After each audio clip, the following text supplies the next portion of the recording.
Price Lord brothers and sisters. கர்த்தராகிய இயேசு கிறிஸ்துவின் மகா பரிசுத்த நாமத்தினால் உங்கள் அனைவரையுமே வாழ்த்துகிறேன்.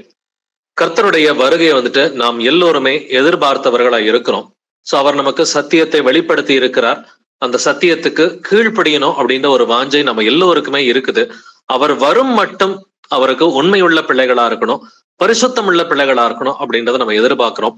பட் இருந்தாலும் வாழ்க்கையில சில போராட்டங்கள், பிரச்சனைகள், சோதனைகள், ஒரு சில நேரங்கள் கர்த்தர்கிட்ட இருந்து வருகிற சிக்ஷை, இவை எல்லாவற்றையும் தாண்டி அவருக்கு உண்மை உள்ள பிள்ளைகளாய் நாம் இருக்கணும்ன்றதான் கர்த்தர் நம்மிடம் எதிர்பார்க்கிறார். வாசிக்கலாம் மத்தேயு 24ஆம் அதிகாரம் 13வது வசனம். Matthew 24:13. முடிவு பரியந்தம் நிலை நிற்பவனே ரட்சிக்கப்படுவான். ஆமென். ஆமென். முடிவு பரியந்தம் நிலை நிற்பவனே ரட்சிக்கப்படுவான் என்று எழுதியிருக்கிறது இல்லைங்களா? கடைசி வரைக்கும் நம்ம வாழ்க்கையில எவ்வளவு பிரச்சனைகள் இருக்கலாம், சோதனைகள் இருக்கலாம், இல்ல நிறைய துன்பங்கள் இருக்கலாம், பாடுகள் இருக்கலாம், உபத்திரவங்கள் இருக்கலாம். அதை எல்லாவற்றையும் தாண்டி கர்த்தர் நம்மிடம் எதிர்பார்ப்பது முடிவு பரியந்தம் நிலை நிற்பவனே ரட்சிக்கப்படுவான். இது மத்தேயு 24 சொல்றாரு. இதே அதிகாரத்துல இயேசு கிறிஸ்து கிட்ட அப்போஸ்தலர்கள் பேசும் பொழுது, ஆண்டவரே உம்முடைய வருகைக்கும் இந்த உலகத்தின் முடிவுக்கும் அடையாளம் என்ன அப்படின்னு சொல்லி கேட்கும் பொழுது, முதலாவது அவர் கொடுக்கிற எச்சரிப்பு என்னது? வஞ்சிக்கப்படாதபடிக்கு எச்சரிக்கையா இருங்கள் அப்படின்னு சொல்லி சொல்றாரு. அப்ப இந்த வஞ்சனை அப்படிங்கிறது இது அதிகமாவே இந்த பூமியில இருக்குது. வஞ்சிக்கப்படுறதுக்கு 1000 வழிகள் இருக்கு. பட் அவை எல்லாவற்றையும் தாண்டி இயேசு கிறிஸ்து நம்மிடம் எதிர்பார்ப்பது முடிவு பரியந்தம் நிலை நிற்பவனே ரட்சிக்கப்படுவான். வாசிக்கலாம் மத்தேயு 10ஆம் அதிகாரம் வசனம் 22. Matthew 10:22. என் நாமத்தின் நிமித்தம் நீங்கள் எல்லாராலும் பகைக்கப்படுவீர்கள், முடிவு பரியந்தம் நிலைத்திருப்பவனே ரட்சிக்கப்படுவான். ஆமென். என் நாமத்து நிமித்தம் நீங்கள் எல்லாராலும் பகைக்கப்படுவீர்கள், முடிவு பரியந்தம் நிலைத்திருப்பவனே ரட்சிக்கப்படுவான். சோ மத்தேயு 24:13, மத்தேயு 10:22 ஒரே விஷயத்தை தான் சொல்லி கொடுக்குது. முடிவு பரியந்தம் நிலைத்திருப்பவனே ரட்சிக்கப்படுவான்.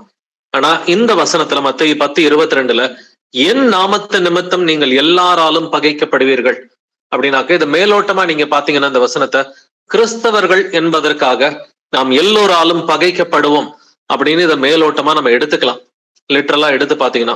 பட் ஆவிக்குரிய ரீதியில எடுத்து பார்த்தோம்னா, என் நாமத்து நிமித்தம் என்று கர்த்தர் பேசி இருக்கிறார். நம்ம இயேசு கிறிஸ்துவின் நாமத்திற்கு சாட்சிகளா வாழ்ற பிள்ளைகளா இருக்கிறோம். நீங்க இயேசு கிறிஸ்துவின் நாமத்தை அறிந்த பிள்ளைகளா, இயேசு கிறிஸ்துவின் நாமத்தினால ஞானஸ்நானம் எடுக்கிற பிள்ளைகளா இருக்கிறோம். அப்படி இருக்கிறப்ப இயேசு கிறிஸ்துவின் நாமம் தாங்கிய பிள்ளைகளா இருப்பதனால, அவருடைய நாமத்தினால ஞானஸ்நானம் எடுத்த பிள்ளைகளா நாம் இருப்பதனால, அவருடைய நாமத்தை தாங்கிய பிள்ளைகளா இருக்கிறோம். இதனாலேயே கிறிஸ்தவர்களுக்குள்ளரையும் ஒரு பெரிய கூட்டம் உங்களை உபத்திரவப்படுத்தும் என்றும் வேதத்துல எழுதி இருக்கிறது.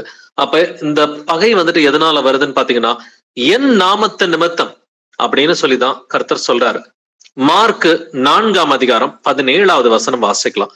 மார்க் 4:17. தங்களுக்குள்ளே வேர் கொள்ளாதபடியால் கொஞ்ச காலம் மாத்திரம் நிலைத்து நிற்கிறார்கள். வசனத்தின் நிமித்தம் உபத்திரவமும் துன்பமும் உண்டான உடனே இடர்லடைகிறார்கள். இவர்களே கற்பாறை நிலத்தில் விதைக்கப்பட்டவர்கள். ஆமேன். ஆமேன். தங்களுக்குள்ளே வேர் கொள்ளாதபடியால் கொஞ்ச காலம் மாத்திரம் நிலைத்திருக்கிறார்கள். வசனத்து நிமித்தம் உபத்திரவமும் துன்பமும் உண்டான உடனே இடரல் அடைகிறார்கள் அப்படின்னு சொல்லி சொல்றாரு கர்த்தர். பட் முடிவு பரியந்தம் நிலைத்திருப்பவனே ரட்சிக்கப்படுவான் அப்படின்னா கர்த்தருடைய எதிர்பார்ப்பு இருக்குது. ஆனா இந்த வசனத்துல பார்த்தாக்க அவர்கள் நிலை நிற்கவில்லை அப்படிங்கிறத பாக்குறோம். கொஞ்ச காலம் மாத்திரம் நிலைத்திருக்கிறார்கள். எதனால கொஞ்ச காலம் மாத்திரம் நிலைத்திருக்கிறார்கள்? தங்களுக்குள்ளே வேர் கொள்ளாதபடியினால் அப்படின்னு எழுதியிருக்கு. அப்ப அந்த வசனத்திற்குரிய அந்த வேர் நமக்குள்ளார இருக்கணும்ன்றதை கர்த்தர் எதிர்பார்க்கிறார். அந்த வசனத்திற்குரிய வேர் இருக்கும் பொழுது நாம் முடிவு பரியந்தம் நிலைத்திருக்க முடியும்.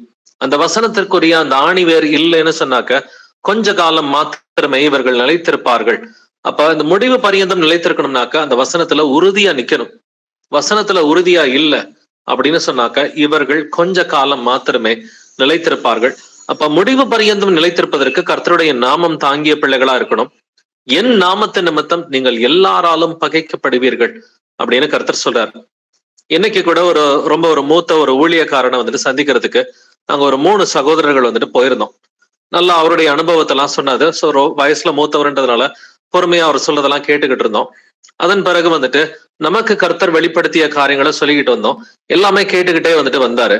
கடைசியா இயேசு கிறிஸ்துவின் நாமத்தினால் ஞானஸ்நானம் எடுக்கணும் அப்படின்னு சொல்லி அதற்குரிய சாட்சி வசனங்கள் அத்தனையும் சொல்லி முடிச்ச பிறகு நீங்க கிளம்புங்க அப்படின்ற வார்த்தைய இமீடியட்டாவே சொல்லிட்டார். காரணம் என்னன்னாக்க இயேசு கிறிஸ்துவின் நாமத்தை தாங்குவதற்கு இன்னைக்கு அநேகர் ரெடியாவே இல்லை. அவங்களுடைய அனுபவம் வந்துட்டு கிறிஸ்துவுக்குள்ளார பல ஆண்டுகள் வந்துட்டு இருக்கலாம். பட் வசனத்தின்படி இது சரியா இருக்குதா அப்படின்னு சொல்லி நிதானிக்கிற பிள்ளைகளா தான் நாம் ஒவ்வொருவரும் இருக்கிறோம்னு சொல்லி கர்த்தர் எதிர்பார்க்கிறாரு. இந்த பகை எதனால வருதுன்னு பாத்தீங்கன்னா, நாம் இயேசு கிறிஸ்துவின் நாமம் தாங்கிய பிள்ளைகளா இருக்கிறோம். அவருக்கு உறுதியா நம்ம கீழ்ப்படியணும் அப்படின்னு சொல்லி நினைக்கிறோம். என்ன நடந்தாலும் இயேசு கிறிஸ்துவுக்கு உண்மையா இருக்கணும். இயேசுவின் நாமத்தினால ஞானஸ்நானம் எடுத்தா மட்டும்தான் நாம் அவருக்குள் நிலைத்திருக்க முடியும். அது ஒரு அடிப்படையான ஒரு கட்டளை. அது மட்டுமே வந்துட்டு முழுமை ஆகாது. இயேசு கிறிஸ்துவின் நாமத்தினால ஞானஸ்நானம் எடுத்தா மட்டும் முழுமை ஆகாது. நாம் அவருடைய நாமத்தை தாங்கிய பிள்ளைகளா ஆவியின் கனிகளாகிய இந்த அன்பு, சந்தோஷம், சமாதானம், நீடிய பொறுமை, தயவு, நற்குணம், விசுவாசம், சாந்தம், இச்சையடக்கம் இவை எல்லாவற்றோடும் இருக்கும் பொழுது ஒரு கூட்டம் நமக்கு எதிராகவே எழும்பும். இவர்கள் புறஜாதிகளாய் இராமல் கிறிஸ்தவர்களாய் இருக்கிற ஒரு கூட்டமே வந்துட்டு இயேசு கிறிஸ்துவின் உண்மையான பிள்ளைகளுக்கு விரோதமாக எழும்பும். நீங்க ஆதி சபையை கவனிச்சு பாருங்க. அப்போஸ்தலர்களுக்கு விரோதமா இருந்தவர்கள் புறஜாதிகளா இராமல் யூதர்களா தான் வந்துட்டு இருந்தாங்க. அதனாலதான் இயேசு கிறிஸ்து வெளிப்படுத்தின விசேஷத்துல 2ஆம் அதிகாரம் 9வது வசனத்திலையும் 3ஆம் அதிகாரம் 9வது வசனத்திலையும் தங்களை யூதர் என்று சொல்லியும் அவர்கள் யூதராயிராமல் சாத்தானுடைய கூட்டமா இருக்கிறார்கள் அப்படின்ற வசனத்தை அவர் பேசி இருக்கிறார். இன்னைக்குமே தங்களை கிறிஸ்தவர்கள் என்று சொல்லிக்கொண்டு உண்மையான கிறிஸ்தவர்களாயிராமல் சாத்தானுடைய கூட்டமா இருக்கிறவர்கள் அநேகர் இருக்கத்தான் செய்கிறார்கள். பட் இருந்தாலும் கர்த்தர் நம்மகிட்ட என்ன எதிர்பார்க்கிறாரு? முடிவு பரியந்தம் நாம் அவருடைய விசுவாசத்தில் நிலைத்திருக்க வேண்டும். இதுக்கு ஒரு வழி இருக்கு, அதை வாசிக்கலாம். யோவான் 8:31 வாசிக்கலாம். ஜான் 8:31. இயேசு தம்மை விசுவாசித்த யூதர்களை நோக்கி, நீங்கள் என் உபதேசத்தில் நிலைத்திருந்தால் மெய்யாகவே என் சீஷராய் இருப்பீர்கள். ஆமென். ஆமென். நீங்கள் என் உபதேசத்தில் நிலைத்திருந்தால் மெய்யாகவே என் சீஷராய் இருப்பீர்கள்.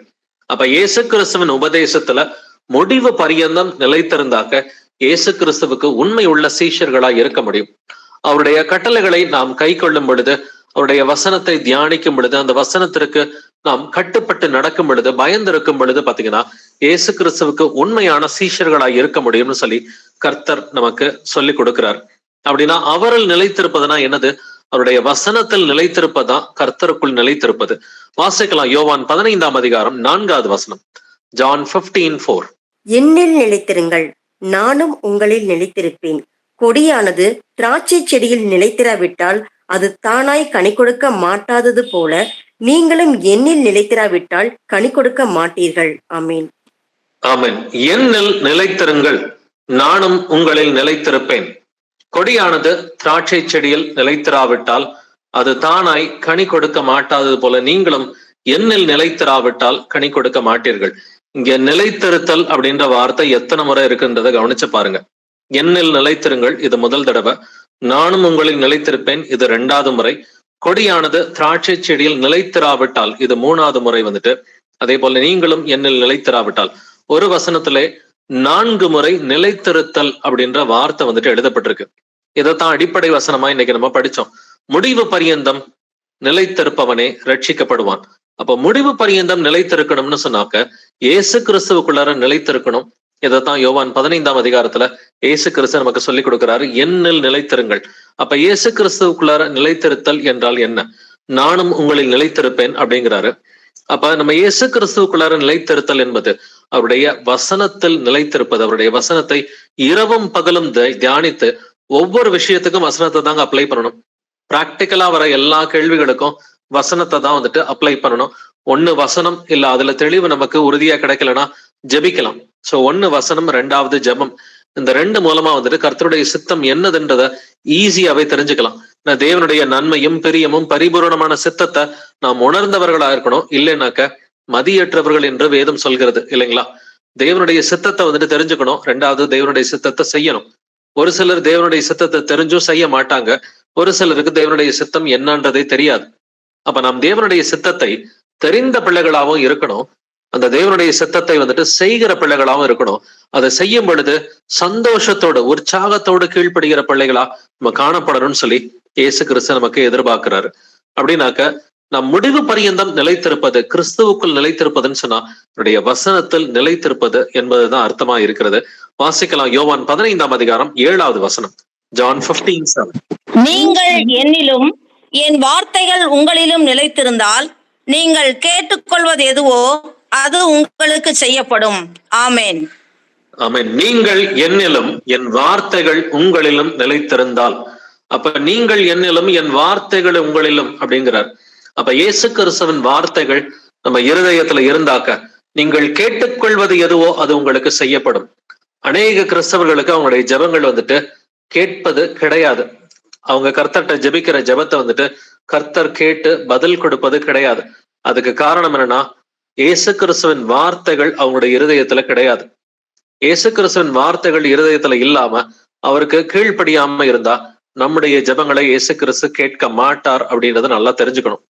நீங்க ஏசாயா 1 அதிகாரம் படிச்சு பாத்தீங்கன்னா, உங்கள் கைகளை வெறித்தாலும் உங்கள் ஜெபங்களை கேளேன் அப்படின்னு சொல்றார்.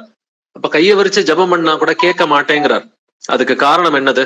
ஏசாயா 59வது அதிகாரத்துல உங்களுக்கும் எனக்கும் நடுவாக உங்கள் பாவங்களை வந்துட்டு இருக்கிறது.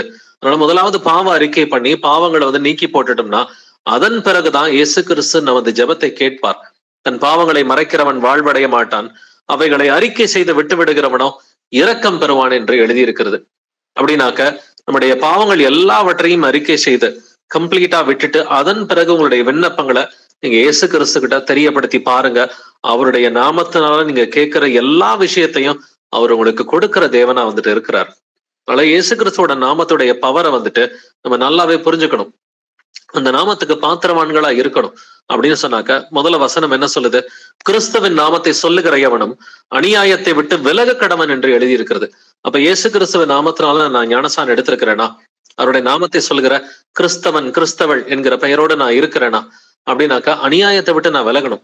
அது எந்த அநியாயமா இருந்தாலும் சரி, அது விரோதம், வைராக்கியம், கோபங்கள், பகைகள், சண்டைகள், மார்க்க பேதங்கள் எதுவாக இருந்தாலும் வந்துட்டு அது இன்னைக்கு டிவி பாக்குறது, சினிமா பாக்குறது, சோசியல் மீடியாவுக்கு அடிமையா இருக்கிறது, இது எதுவா இருந்தாலும் வந்துட்டு கிறிஸ்துவின் நாமத்தை சொல்லுகிற பிள்ளைகள் அநியாயத்தை விட்டு விலக வேண்டும். நேத்து ஒரு சகோதரன் வந்துட்டு நேத்து நடுராத்திரி வந்துட்டு போன் பண்ணி கிட்டத்தட்ட நைட்டு ஒரு 1 மணி வரைக்கும் அவர் பேசிக்கிட்டு இருந்தாரு. வெளிநாட்டுல இருக்கக்கூடிய ஒரு சகோதரன் வந்துட்டு அவரு இஸ்லாமிய நாடுல வந்துட்டு ஒரு நாட்டுல இருக்கிறதுனால அங்க நடக்கிற இஸ்லாமியர்களுக்கும் இஸ்ரேலுக்கும் நடக்கிற அந்த போரை குறித்து அதிகமா அவரு சோசியல் மீடியால வந்துட்டு படிச்சிருக்கிறாரு. அதே போல அந்த ஐரோப்பால நடக்கிற உக்ரைன் போரை பத்தி படிச்சுட்டு தீர்க்க தரிசனங்களும் அவருக்கு தெரியுது, வேதத்தையும் கொஞ்சம் படிச்சிருக்கிறாரு. பட் இது என்ன நடக்கும்ன்ற ஒரு பயத்துல ஒரு நாளைக்கு கிட்டத்தட்ட 8 மணி நேரம் சோசியல் மீடியால இருந்திருக்கிறாரு.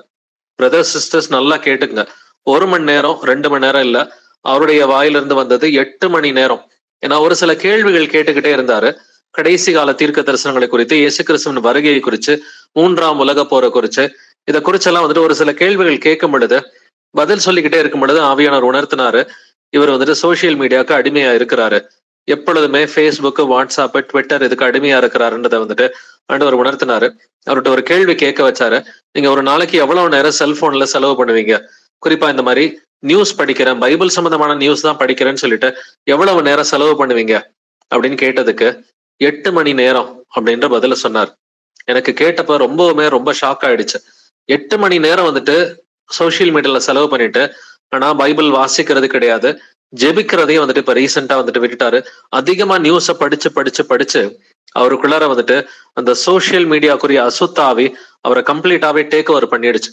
இருதயத்துக்குள்ளார நிறைய பயங்கள், நிறைய வந்துட்டு எதிர்காலத்தை குறிச்ச வந்துட்டு பயமும் பிரச்சனையும் இருந்து ஒரு மாதிரி விசுவாசத்தை கைவிட்ட நிலைமையிலதான் வந்துட்டு அந்த போன் கால் இருந்துச்சு. பட் அதுக்கு பிறகு வந்துட்டு மனந்திரமுக பிரதர் அப்படின்ற காரியத்தை சொல்லி இமீடியட்டா அந்த ஃபேஸ்புக், வாட்ஸ்அப், ட்விட்டர் எல்லாத்தையுமே வந்துட்டு அன்இன்ஸ்டால் பண்ணிடுங்க அப்படின்ற ஒரு காரியத்தை அவருக்கு சொல்லிட்டு அவருக்கு ஜெபிச்சுட்டு வைக்கும் பொழுது சமாதானமா அவருடைய குரல் வந்துட்டு காணப்பட்டது. அப்படின்னா நாமளும் வந்துட்டு முடிவு பரியந்தம் நிலைத்திருக்கணும்ன்றதை கர்த்தர் எதிர்பார்க்கிறார். நமக்கு இயேசு கிறிஸ்துவின் 2ஆம் வருகைக்குரிய தீர்க்க தரிசனங்கள் தெரியும், அவருடைய வருகைக்குரிய அடையாளங்கள் வந்துட்டு தெரியும், அந்த காலகட்டங்கள் நமக்கு கர்த்தர் வெளிப்படுத்தி இருக்கிறாரு. அதனால அதை குறிச்சே வந்துட்டு நம்ம ஒரு மாதிரி நியூஸ்ல நான் போய் பாக்குறேன் அப்படின்ற மாதிரி சோசியல் மீடியாவுக்கும் நியூஸ்க்கும் நம்ம அடிமைகளாகவும் கூடாது.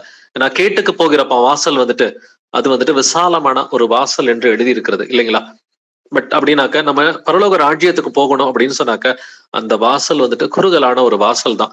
அப்படின்னா பைபிளுக்கு தான் நம்ம பிரதானமா முக்கியத்துவம் கொடுக்கணும், வேத வாக்கியங்களை வாசிக்கணும், வேத வாக்கியங்களை புரிஞ்சுக்கணும், தாழ்மையா ஏத்துக்கணும், அதை வந்துட்டு இருதயத்துல இருத்தி தியானிச்சு கீழ்ப்படுகிற பிள்ளைகளா வந்துட்டு இருக்கணும், அதை பிரசங்கிக்கிற பிள்ளைகளா வந்துட்டு இருக்கணும். இதுக்குதான் முக்கியத்துவமே ஒழிய நியூஸ் படிக்கிறதுக்கு இருக்கக்கூடாது.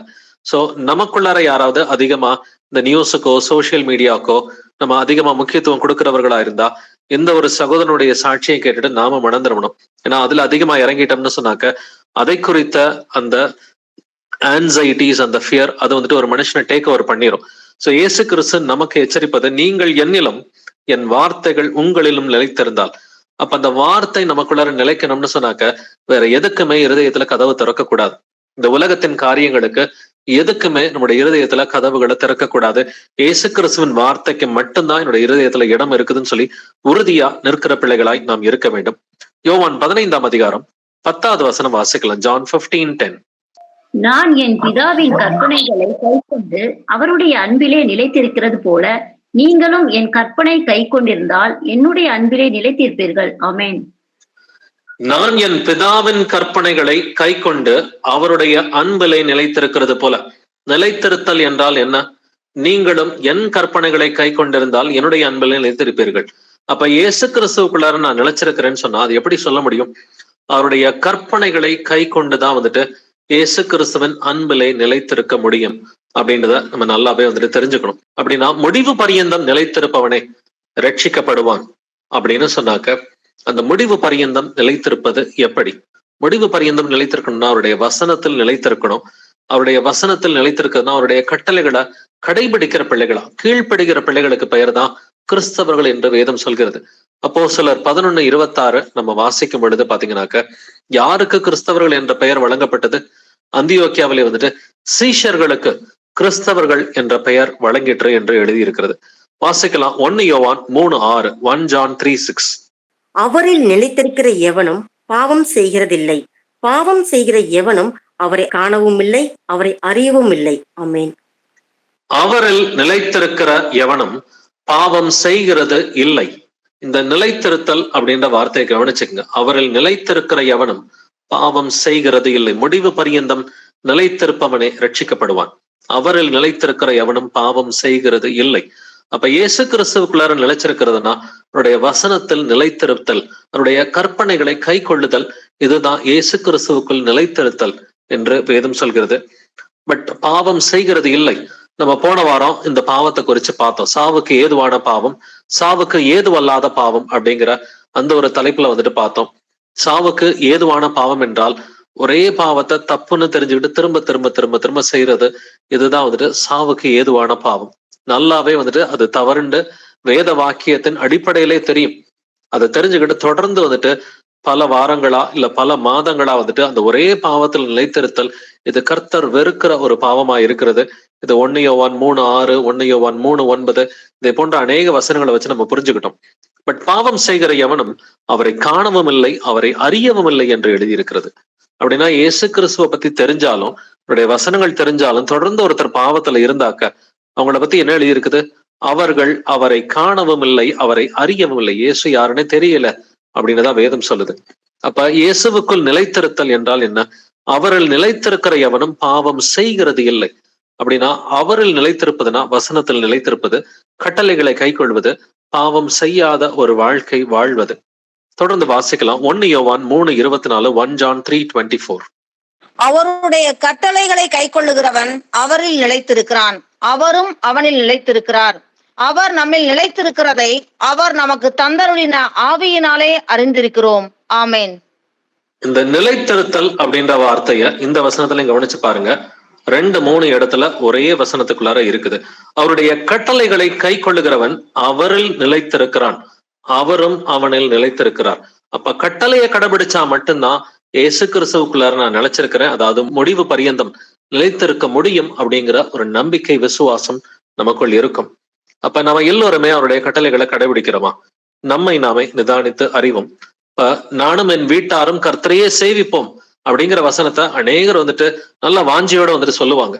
அப்படின்னாக்க முதல்ல நானும் என் வீட்டாரும்னா ஃபர்ஸ்ட் நானும். இப்ப நான் வந்துட்டு கடைபிடிக்கிறேனா? கர்த்தருடைய வசனங்களை இரவும் பகலும் தியானிக்கிறேனா?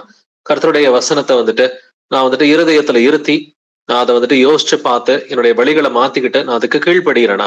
என்னுடைய பாவங்கள் எல்லாத்தையும் நான் வந்துட்டு விட்டுட்டேனா? ஏன்னா அவரில் நிலைத்திருக்கிறவன் என்ன செய்வான்? பாவம் செய்ய மாட்டான் என்று எழுதி இருக்கிறது இல்லைங்களா? அப்ப இயேசு கிறிஸ்துவுக்கு நிலைச்சிருந்தா அவருடைய கட்டளைகளை வந்துட்டு கடைபிடிக்க வேண்டும். கடைபிடிக்கிற பிள்ளைகளாய் நாம் இருக்கணும் அப்படின்னு சொல்லி வேதம் வந்துட்டு நமக்கு சொல்லி கொடுக்கிறது. அவருடைய கட்டளைகளை கை கொள்ளுகிறவன் அவரில் நிலைத்திருக்கிறான், அவரும் அவனில் நிலைத்திருக்கிறார். அப்படின்னா நம்மளை நாமளே யோசிச்சு பார்ப்போம். நான் எல்லாமே பெர்ஃபெக்டா பண்றேனா? என்னைக்காவது ஒரு நாள் ஒரு காரியத்துல தெரியாம இடறி விழுந்துட்டு இமீடியட்டா மனம் திரும்பிட்டா கர்த்தர் அதை வந்துட்டு சிம்பிளா ஈஸியா மன்னிச்சிருவார். பட் ஒரே பாவத்துல நிலைச்சிருக்கிறேனா பல வருஷங்களா? இப்ப யாராவது ஒருத்தர் வந்துட்டு நான் ரொம்ப வருஷம் மன்னிக்காம இருக்கிறேனா? இதை நாமளே யோசிச்சு பார்ப்போம். இல்ல பொருள் ஆசை என்கிற ஒரு பாவம் எனக்குள் இருக்கிறதா? இல்ல பெருமை என்கிற பாவம் எனக்குள் இருக்கிறதா? இல்ல அதிகமான வாயின் வார்த்தைகள் எனக்குள் காணப்படுகிறதா? வீண் வார்த்தை பேசுறவங்களை வந்துட்டு கர்த்தர் வெறுக்கிறாருன்னு சொல்லி வேதம் சொல்கிறது இல்லைங்களா? வீண் வார்த்தை பேசுகிற ஒவ்வொரு வீண் வார்த்தைகளுக்கும் நியாய தீர்ப்பு நாளிலே கணக்கு ஒப்புவிக்க வேண்டும் என்று வேதம் சொல்கிறது. அப்படின்னா வீண் வார்த்தைகளை நம்ம விட்டுட்டோமா? வம்பும் புத்தியினமான பேச்சும் பரியாசமும் தகாதவைகள் அப்படின்னு வசனம் சொல்லுது. அப்படின்னா வம்பு வார்த்தைகளை நான் விட்டுட்டேனா? அப்ப வம்பும் புத்தியினமான பேச்சுக்களை நான் விட்டுட்டேனா? பரியாச வார்த்தைகள் இன்னமும் சொல்றேனா? இன்னமும் கோபம், விரோதம், சண்டைகள், பகைகள் இதெல்லாம் எனக்குள் காணப்படுகிறதா அப்படின்னு சொல்லி நம்மை நாமே நிதானிக்கிறவர்களா இருப்போம். வாசிக்கலாம் 1 யோவான் 2:17. 1 John 2:17. உலகமும் அதன் இச்சையும் ஒழிந்து போம், தேவனுடைய சித்தத்தின்படி செய்கிறவனோ என்றென்றைக்கும் நிலைத்திருப்பான். ஆமென். தேவனுடைய சித்தத்தின்படி செய்கிறவனோ என்றென்றைக்கும் நிலைத்திருப்பான்.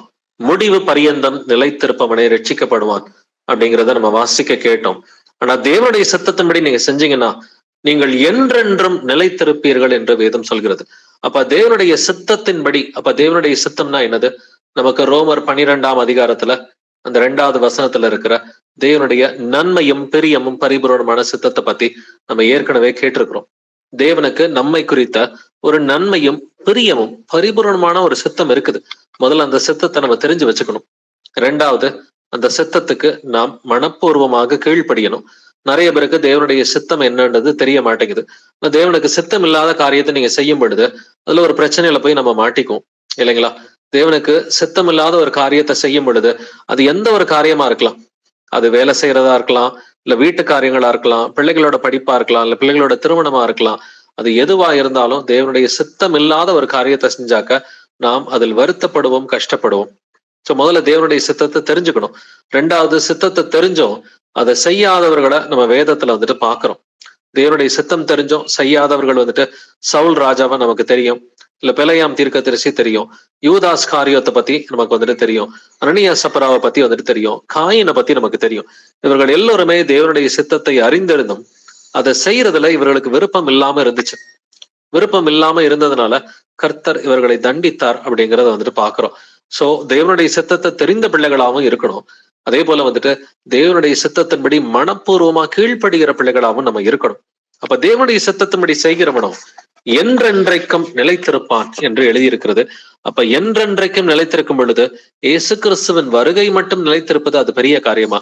அது ஆவியானவர் உங்களுக்குள் இருந்தால் அது சுலபமான ஒரு காரியம்தான். ஆனா அதுக்கு நடுவுல சில உபத்திரவங்கள், சில சோதனைகள், விசுவாசத்தின் பரீட்சையா இருக்கட்டும், இதெல்லாம் நம்ம கடந்துதான் வந்துட்டு வரணும். சில நேரங்கள் நம்ம தவறு செய்யும் பொழுது கர்த்தர் நம்மை சிட்சிக்கிறவரா இருக்கிறார். அது உபத்திரவமா இருக்கலாம். உபத்திரவம் என்றால் நீங்க இயேசுவுக்கு உண்மையா இருக்கும் பொழுது உங்களுக்கு மத்தவங்க மூலமா உபத்திரவம் வந்துட்டு வரும். இதுக்கு பேரு தான் உபத்திரவம்னு சொல்லி வேதம் சொல்லுது. இது உபத்திரவங்கள், பாடுகள் அப்படின்றத வந்துட்டு வேதம் சொல்லி கொடுக்குது. பட் கர்த்தரை சில நேரம் உங்களுடைய விசுவாசத்தை சோதிச்சும் பார்ப்பார். இதுக்கு பேரு விசுவாச பரீட்சை என்றும் எழுதி இருக்கிறது. இல்ல நாமளே தப்பு பண்ணி நமக்கு ஒரு பிரச்சனையை உண்டு பண்ணிக்கிட்டோம்னா இது நமக்கு நாமளே வருவிச்சுக்கிற ஒரு சோதனை என்றும் வேதத்தில் எழுதி இருக்கிறது. இல்ல நாம தப்பு பண்ணும் பொழுது கர்த்தர் நமக்கு ஒரு தண்டனையை கொடுத்தார்னா அதற்கு பேர் சிட்சை என்றும் எழுதி இருக்கிறது. இதற்குரிய வித்தியாசங்களை நம்ம தெரிஞ்சுக்கணும் பிரதர்ஸ் அண்ட் சிஸ்டர்ஸ். நம்ம தப்பு பண்ணி கர்த்தர் நம்மளை தண்டிச்சார்னா அதுக்கு பேரு சிட்சை. சிட்சையை சகிக்கிற மனுஷன் பாக்கியவான் என்று எழுதி இருக்கிறது. இல்ல நாமளே வந்துட்டு ஒரு தப்பு பண்ணி நாமளே நமக்கு பிரச்சனைகளை வருவிச்சுக்கிட்டோம்னா அது சோதனை. தேவன் ஒருவனையும் பொல்லாங்கினால் சோதிக்கிறவர் அல்ல. பொல்லாங்கினால் சோதிக்கிறது நம்மளை நாமளே சோதிச்சுக்கலாம் இல்லைங்களா?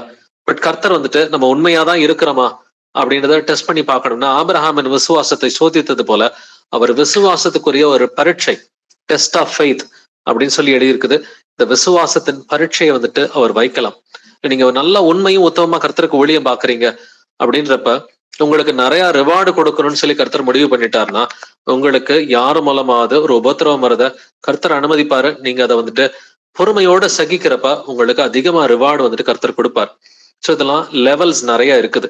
சிக்ஷைன்றது ஒரு காரியம், அடுத்து விசுவாச பரீட்சைன்றது வந்துட்டு ஒரு காரியம், பொல்லாங்கினால் சோதனை அப்படிங்கிறது வேற ஒரு காரியம் வந்துட்டு.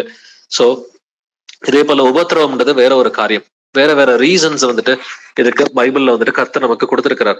இதெல்லாம் நீங்க தாண்டி வந்தீங்கன்னா தான் முடிவு பரியந்தம் நிலைத்திருக்க முடியும். அப்போஸ்தலர் 14:22 வாசிக்கலாம். ஆக்ட்ஸ் 14:22. சீஷருடைய மனதை திடப்படுத்தி விசுவாசத்திலே நிலைத்திருக்கும்படி அவர்களுக்கு புத்தி சொல்லி, நாம் அநேக உபத்திரவங்களின் வழியாய் தேவனுடைய ராஜ்யத்தில் பிரவேசிக்க வேண்டும் என்று சொன்னார்கள். ஆமென்.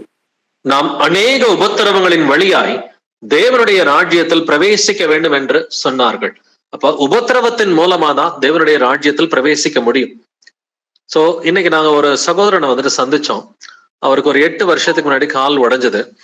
அவரு கர்த்தருக்கு ஊழியம் பாக்குற ஒரு சகோதரன் தான். 8 வருஷத்துக்கு முன்னாடி கால் உடைஞ்சது. நான் ஆண்டவர்கிட்ட கேட்டேன், ஏன் ஆண்டவரே என் கால் உடைஞ்சதுன்னு நான் கேட்டேன்.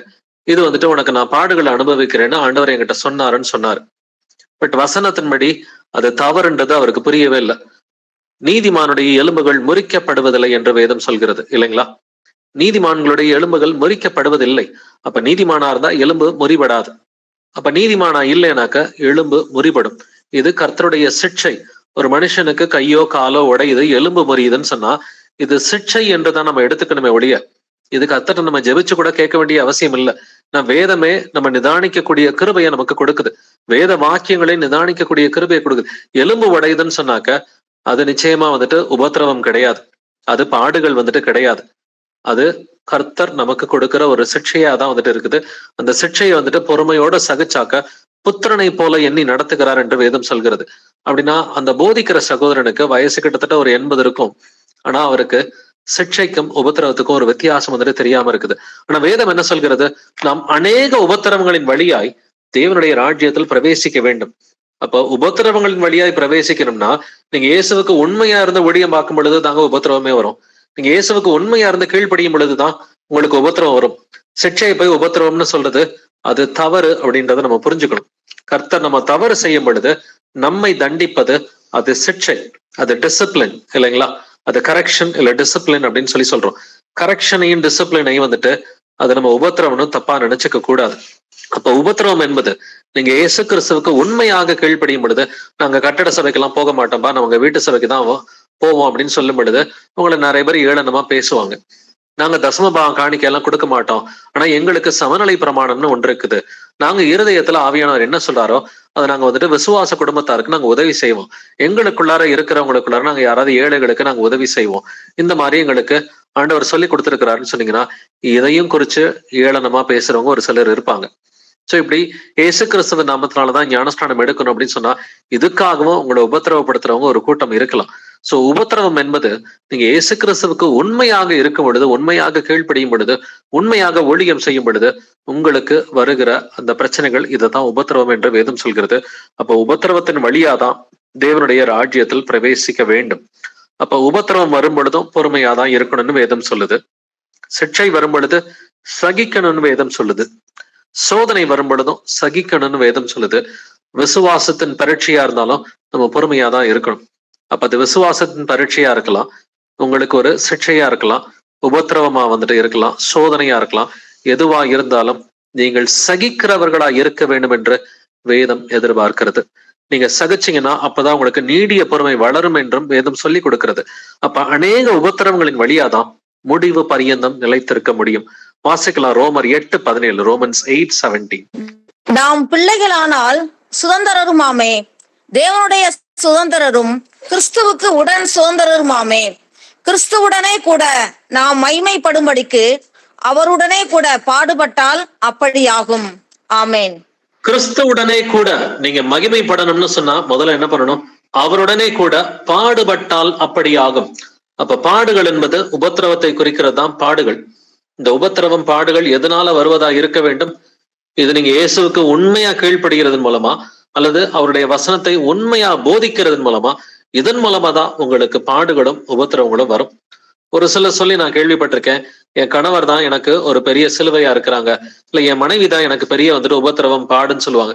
இது வேதத்துக்கு முற்றிலும் புறம்பான ஒரு காரியம். கணவனை பார்த்து சிலுவைன்னு சொல்றது, மனைவியை பார்த்து சிலுவைன்னு சொல்றது இயேசு கிறிஸ்துவுக்கு விரோதமான வார்த்தையாக இருக்குது. இல்ல பிள்ளைங்களை பார்த்து இந்த பிள்ளை எனக்கு சிலுவையா இருக்குது, இந்த பிள்ளையால எனக்கு நிறைய தொந்தரவு இருக்குது, பிள்ளைகள் கர்த்தர் கொடுக்கும் சுதந்திரம் என்று வேதம் சொல்கிறது இல்லைங்களா? அப்படின்னா நம்ம வந்துட்டு பாடுகள் உபத்திரவம்னு சொன்னா இயேசுவுக்கு கீழ்ப்படிவதன் மூலமா, ஒரு சிலர் உங்களை ஏசுறாங்க, திட்டுறாங்க, அடிக்கிறாங்க, இல்ல உங்களை வந்துட்டு துன்பப்படுத்துறாங்க அப்படின்னு சொன்னாக்க கீழ்ப்படிதலின் மூலமா இது நடக்கிறதா இருந்தா இது பாடுகள் அல்லது உபத்திரவம். பட் இல்ல, நாமளே ஒரு பிரச்சனையை உண்டாக்கிக்கிறோம். ஒரு சிலர் வந்துட்டு பாத்தீங்கன்னா வட்டிக்கு பணம் வாங்கி நிறைய கடன்ல மூழ்கி போயிருவாங்க. இது வந்துட்டு உபத்திரவமும் கிடையாது, இது பாடுகளும் வந்துட்டு கிடையாது, இது சொந்த பிரச்சனை. தேவன் ஒருவரையும் பொல்லாங்கினால் சோதிக்கிறவர் அல்ல. அப்ப நிறைய கடன் வாங்கி வட்டிக்கு விட்டு மூழ்கி போகிற நிலைமையில வந்துட்டு வாழ்க்கை இருக்கும் பொழுது இது பொல்லாங்கினால் சோதிக்கிறவர் தேவன் கிடையாது, இது பாடுகளும் கிடையாது, உபத்திரவமும் கிடையாது, தன்னுடைய சொந்த பாவத்தினால வந்தது. இதுக்கு மனம் திரும்பினா கர்த்தர் விடுவிப்பார். இதே போல நிறைய நேரம் நிறைய பேர் வாழ்க்கையில இருக்கிற பிரச்சனைகள் எதன் மூலமா வருதுன்னு பாத்தீங்கன்னா பாவத்தின் மூலமா தான் வருகிறது. விசுவாச பரீட்சைன்றது ரொம்ப கம்மியா தான் வந்துட்டு இருக்கும், அதிகமாலாம் இருக்காது. உபத்திரவம்ன்றது அதுவும் கம்மியா தான் வந்துட்டு இருக்கும், அதிகமா இருக்காது. அதிக நேரம் நம்ம வந்துட்டு மாட்டிக்கிற பிரச்சனை எதுன்னு பாத்தீங்கன்னா நம்முடைய பாவத்தின் மூலமா விழுகிற பிரச்சனையா தான் இருக்கும். நமக்கு நாமே ஒரு தீங்கு வந்துட்டு வருவிச்சுக்கிறதா இருக்கும். இல்லாம பாவம் செய்கிறதன் மூலமா கர்த்தர் நம்மளை டிசிப்ளின் பண்றதுக்காக ஒரு சிக்ஷையை அனுமதிப்பார், ஒரு கரெக்ஷனை வந்துட்டு அனுமதிப்பார். அப்ப இதை சகிக்கிற பிள்ளைகளா நம்ம இருக்கணும்.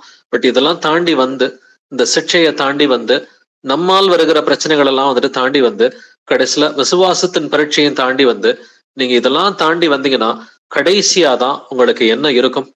உங்களுக்கு கடைசியாதான் வந்துட்டு உபத்திரவும் பாடுகளும் வந்துட்டு இருக்கும். இதுதாங்க அல்டிமேட். நீங்க இதுக்கு முதல்ல வந்துட்டு மத்ததெல்லாம் தாண்டி வரணும். ஃபர்ஸ்ட் ஸ்டேஜ் வந்துட்டு எதுன்னு பாத்தீங்கன்னா நம்மால வருகிற பிரச்சனை, இதுதான் பேசிக் ஸ்டேஜ். தேவன் ஒருவரையும் பொல்லாங்கினால் சோதிக்கிறவர் இல்ல, நம்முடைய பாவத்தினால நாமளே பிரச்சனைகளை வருவிச்சுக்கிறது, இதுதான் ஃபர்ஸ்ட் ஸ்டேஜ். இதை நீங்க வந்துட்டு தாண்டி வரணும். தாண்டி வந்தீங்கன்னா செகண்ட் ஸ்டேஜ் வந்துட்டு நமக்கு, நம்ம ஏதாவது தப்பு பண்ணும் பொழுது கர்த்தர் நம்மளை திருத்துறதுக்காக சில சிக்ஷைகளை கொடுப்பார். இது செகண்ட் ஸ்டேஜ். இந்த சிக்ஷைகளையும் நீங்க தாண்டி வந்தீங்கன்னா விசுவாசத்தின் பரீட்சைகளை கர்த்தர் கொடுப்பார். இந்த விசுவாசத்தின் பரீட்சைய ஆபிரகாம போல ஜெயிச்சு வந்தீங்கன்னு சொன்னாக்க கடைசியா உபத்திரவத்தை கர்த்தர் அனுமதிப்பார். எந்த அளவுக்கு நீங்க உபத்திரவத்தை பொறுத்துக்கிட்டு கீழ்ப்படிஞ்சு உண்மையா இருக்கிறீங்களோ அந்த அளவுக்கு ஜீவ கிரீடம் மட்டும் உங்களுக்கு கிடைக்காது, ஜீவ கிரீடத்தோட சேர்த்து அதிகமான வெகுமதிகளையும் கர்த்தர் கொடுக்கிறேன்னு இருக்கிறார். நிறைய ரிவார்டு இருக்குதுன்னு சொல்லி இயேசு கிறிஸ்து சொல்லி இருக்கிறார். நீ 5 பட்டணங்களுக்கு அதிகாரியாக இரு, இல்ல வந்துட்டு 2 பட்டணங்களுக்கு அதிகாரியா நீ இருக்க போற, நீ 5 பட்டணங்களுக்கு ராஜாவாயிரு அப்படின்ற மாதிரி நிறைய ரிவார்ட்ஸ் வந்துட்டு நித்திய ஜீவனுக்குள்ளார நுழையும் பொழுது நமக்கு காத்து கொண்டு இருக்கிறது. அப்படின்னா அதுக்கு முதல்ல என்ன பண்ணணும்? அவரோட கூட நம்ம பாடுகளை அனுபவிக்கணும்னு சொல்லி வேதம் சொல்லி கொடுக்கிறது. வாசிக்கலாம் 2 திமோத்தி 2ஆம் அதிகாரம் 12ஆம் வசனம். 2 Timothy 2nd chapter verse 12. அவரோட கூட பாடுகளை சகித்தோமானால் அவரோட கூட ஆளுகையும் செய்வோம்.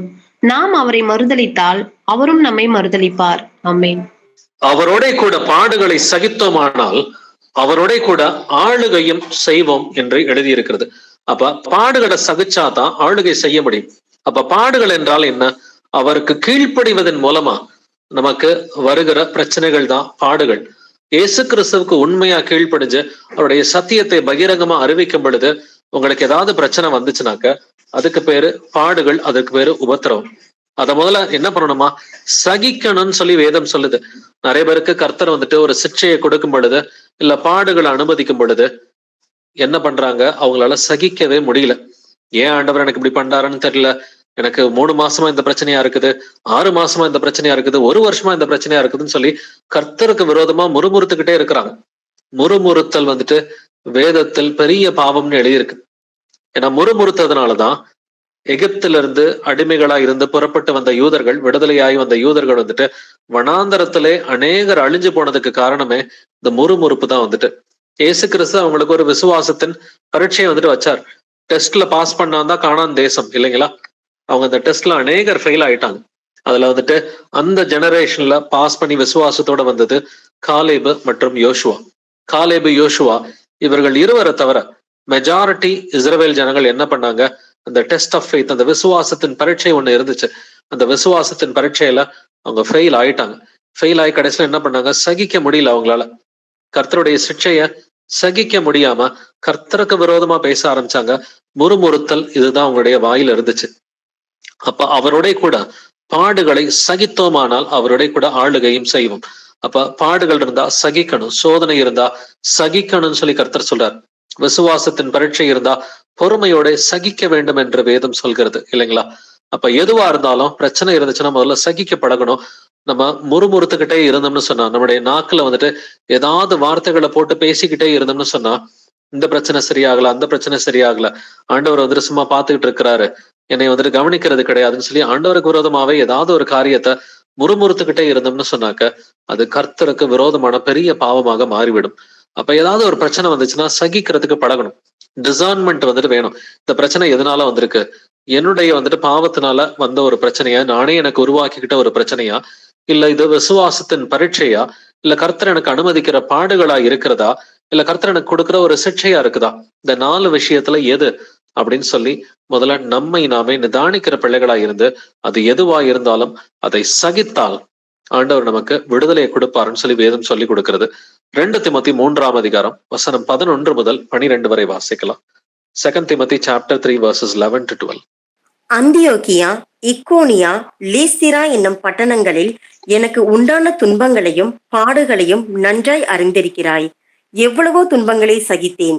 இவை எல்லாவற்றினின்றும் கர்த்தர் என்னை நீங்களாக்கி விட்டார். அன்றியும் கிறிஸ்து இயேசுவுக்குள் தேவ பக்தியாய் நடக்க மனதாயிருக்கிற யாவரும் துன்பப்படுவார்கள். ஆமீன். எவ்வளவோ துன்பங்களை சகித்தேன் அப்படின்னு பவுல் வந்துட்டு 11வது வசனத்துல சொல்றான் இல்லைங்களா?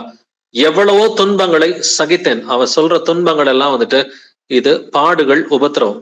ஏன்னா கர்த்தருக்காக சுவிசேஷம் அறிவிக்கிறதன் மூலமா, அவருடைய வார்த்தைக்கு கீழ்ப்படுகிறது மூலமா பவுலுக்கு வந்தது வந்துட்டு இது உபத்திரவமும் துன்பங்களும் பாடுகளும் வந்துட்டு வந்துச்சு.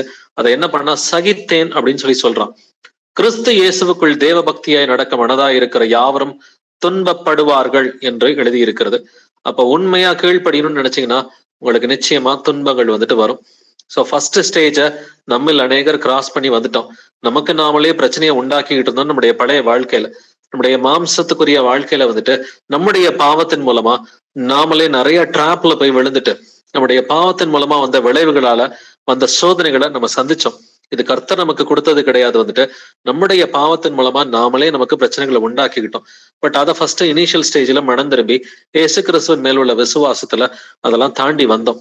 தாண்டி வந்த பிறகு 1-2 பாவங்கள் செய்யும் பொழுது கர்த்தர் நம்மளை சிக்ஷிக்கிறார். அப்பக்கப்ப இது தப்பு, இது நீ வந்துட்டு மாத்திக்கன்னு சொல்லி ஒரு கரெக்ஷன், ஒரு டிசிப்ளின் கர்த்தர் கொடுக்கிறார்.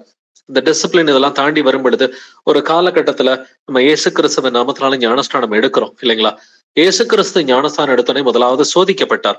அப்ப நாமளும் நல்லா இயேசு கிறிஸ்துவ விசுவாச ஞானஸ்தானம் எடுக்கும் பொழுது நமக்கும் ஒரு சோதனை, விசுவாசத்தின் பரீட்சை என்பது நிச்சயமாவே இருக்குங்க. நல்லா உணர்ந்து விசுவாசித்து இயேசு கிறிஸ்துவின் நாமத்தை விசுவாசித்து மனம் திரும்பி ஞானஸ்நானம் எடுக்கிற எல்லோருக்குமே ஒரு விசுவாசத்தின் பரீட்சை இருக்கும். அது கர்த்தரை உங்களை ஜெயிக்க வைப்பார். அந்த விசுவாசத்தின் பரீட்சையில ஆபிரகாம் ஜெயித்தது போல நீங்களும் விசுவாசத்தை கொண்டு அந்த விசுவாச பரீட்சையை வந்துட்டு ஜெயிக்க முடியும். நீங்க அதை கடந்து வரும் பொழுது, அவருக்கு உண்மையா இருந்து சத்தியத்தை அறிவிக்கும் பொழுது, உங்களுடைய சாட்சிகளை நீங்க பகிர்ந்து கொள்ளும் பொழுது உங்களை அநேகர் ஏளனம் பண்ணுவாங்க, துன்பப்படுத்துவாங்க. இதற்கு பெயர் தான் உபத்திரவம். இதுதான் வந்துட்டு ஃபைனல் ஸ்டேஜ். இந்த உபத்திரவத்துல மட்டும் நீங்க பொறுமையா இருந்துட்டீங்கன்னா உங்களுக்கு ஜீவ கிரீடம் தாங்க இருக்குது. இன்னும் அநேகர் வந்துட்டு ஃபர்ஸ்ட் ஸ்டேஜ்ல தான் வந்துட்டு இருக்கிறாங்க. இன்னும் வந்துட்டு தங்களுடைய பாவத்தினால வருகிற அந்த சோதனையில தான் சிக்கிக்கிட்டு இருக்கிறாங்க. இதை தாண்டி வந்தாதான் அடுத்த லெவல்ல வந்துட்டு சிக்ஷை வந்துட்டு எப்ப வேணா வரலாம். இந்த சிக்ஷை வந்துட்டு கர்த்தருக்கு உண்மையா இருக்கும் பொழுது கூட திடீர்னு ஒரு தவறு பண்ணும் பொழுது கர்த்தர் ஒரு சிக்ஷை வந்துட்டு கொண்டு வரலாம். பட் இதுதான் வந்துட்டு ஃபர்ஸ்ட் ஸ்டேஜ். வந்துட்டு நம்முடைய பாவத்தின் விளைவுகளால் வருகிற அந்த சோதனையை வந்துட்டு தாண்டி வரணும். அடுத்து விசுவாசத்தின் பரீட்சையை வந்துட்டு தாண்டி வரணும். கடைசியா வந்துட்டு இயேசுவுக்கு உண்மையா இருந்தா உங்களுக்கு பாடுகள், உபத்திரவங்கள் வரும். இந்த 3 ஸ்டேஜ்ல எங்கிட்டாவது ஒரு நேரத்துல வந்துட்டு நம்ம தப்பு பண்ணிட்டோம்னா கர்த்தர் நம்மை சிக்ஷிக்கிற தேவனா இருக்கிறார். நம்மளை அன்பு செய்கிறதுனால சிக்ஷிக்கிறார். பட் கிறிஸ்து இயேசுவுக்குள் தேவ பக்தியாய் நடக்க மனதாய் இருக்கிற யாவரும் துன்பப்படுவார்கள் என்று எழுதியிருக்கிறது. அந்த துன்பங்களை சகிக்கணும்னு வேதம் சொல்லுது. அப்ப சகித்தால் உங்களுக்கு ஜீவ கிரீடம் இருக்கிறது. வாசிக்கலாம் 1 பேதுரு 5ஆம் அதிகாரம் 10வது வசனம். 1 Peter 5:10. கிறிஸ்து இயேசுவுக்குள் நம்மை தமது நித்திய மகிமைக்கு அழைத்தவராய் இருக்கிற சகல கிருபையும் பொருந்திய தேவன் தாமே கொஞ்ச காலம் பாட அனுபவிக்கிற உங்களை சீர்படுத்தி, ஸ்திரப்படுத்தி, பலப்படுத்தி நிலைநிறுத்துவாராக. ஆமேன். ஆமென். தேவன் தாமே கொஞ்ச காலம் பாட அனுபவிக்கிற உங்களை. அப்ப நமக்கு பாடுகள் எவ்வளவு நாட்கள்? கொஞ்ச காலம் தாங்க. இயேசு கிறிஸ்து வர்றது சமீபமா இருக்கிறது. அவருடைய வருகை வந்துட்டு ரொம்ப ரொம்ப சமீபமா இருக்கிறது. அப்படின்னாக்க கொஞ்ச காலம் பாட அனுபவிக்கிற உங்களை அவர் என்ன பண்ணுவாரா? சீர்படுத்துவார். ஏன்னா கெட்டு போயிருந்தோம்னா கர்த்தர் என்ன பண்ணுவாரு? சீர்படுத்துவார். சீர்படுத்தி அதுக்கப்புறம் வசனத்துல ஸ்திரப்படுத்துவாரு, பலப்படுத்துவாரு, நிலை நிறுத்துவார். முடிவு பரியந்தம் நிலை நிற்பவனே ரட்சிக்கப்படுவான். கடைசி வார்த்தையை பாருங்க, நிலை நிறுத்துவாராக. முதல்ல சீர்படுத்துவாரு, ஸ்திரப்படுத்துவாரு, பலப்படுத்துவாரு, ஃபைனலா நிலை நிறுத்துவார். என்றென்றைக்கும் நிலை நிற்கிற மாதிரி கர்த்தர் வந்துட்டு நம்மை நிலை நிறுத்துகிற தேவனாய் இருக்கிறார். வாசிக்கலாம் 1 பேதுரு 2ஆம் அதிகாரம் வசனங்கள் 19 முதல் 21 வரைக்கும். 1 Peter chapter 2 verses 19 to 21. ஏனெனில் தேவன் மேல் பற்றுதலா இருக்கிற மனசாட்சி நிமித்தம் ஒருவன் அநியாயமாய் பாடுபட்டு உபத்திரவங்களை பொறுமையாய் சகித்தால் அதுவே பிரீதியாய் இருக்கும். நீங்கள் குற்றம் செய்து அடிக்கப்படும் போது பொறுமையோட சகித்தால் அதனால் என்ன கீர்த்தியுண்டு? நீங்கள் நன்மை செய்து பாடுபடும் போது பொறுமையோட சகித்தால் அதுவே தேவனுக்கு முன்பாக பிரீதியாய் இருக்கும். இதற்காக நீங்கள் அழைக்கப்பட்டும் இருக்கிறீர்கள். ஏனெனில் கிறிஸ்துவும் உங்களுக்காக பாடுபட்டு நீங்கள் தம்முடைய அடிச்சுவடுகளை தொடர்ந்து வரும்படி உங்களுக்கு மாதிரியை பின்வைத்து போனார். ஆமென். ஒருவன் அநியாயமாய் பாடுபட்டு உபத்திரவங்களை பொறுமையாய் சகித்தால் அதுவே பிரீதியாய் இருக்கும். அப்ப உபத்திரவங்களை என்ன பண்ணணுமா? பொறுமையாய் சகிக்கணும்னு சொல்லி வேதம் சொல்லுது இல்லைங்களா?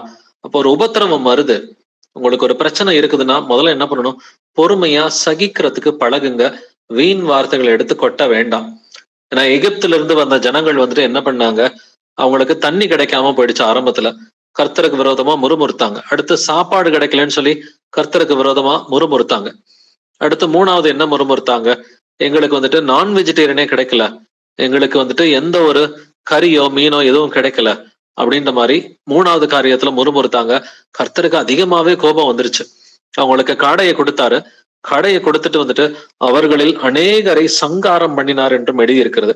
அப்ப ஏதாவது ஒரு பிரச்சனை இருக்குதுன்னு சொன்னா முதல் காரியமா என்ன செய்யணும்? பொறுமையோட சகிக்கணும்னு சொல்லி வேதம் சொல்லுது. 19வது வசனத்துல உபத்திரவங்களை பொறுமையாய் சகித்தால் அது கர்த்தருக்கு முன்பாக பிரீதியாய் இருக்கும் அப்படின்னு எழுதி இருக்குது.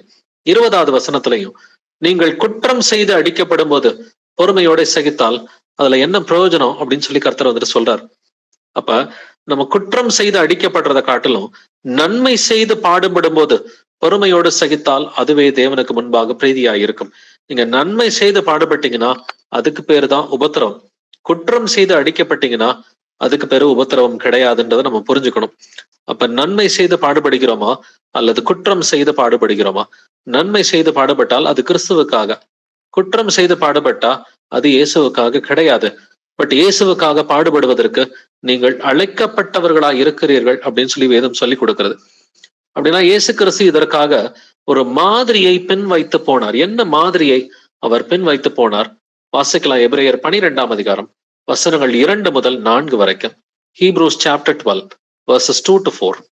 அவர் தமக்கு முன் வைத்திருந்த சந்தோஷத்தின் பொருட்டு அவமானத்தை எண்ணாமல் சிலுவையை சகித்து தேவனுடைய சிங்காசனத்தின் வலது பார்சத்தில் வீற்றிருக்கிறார்.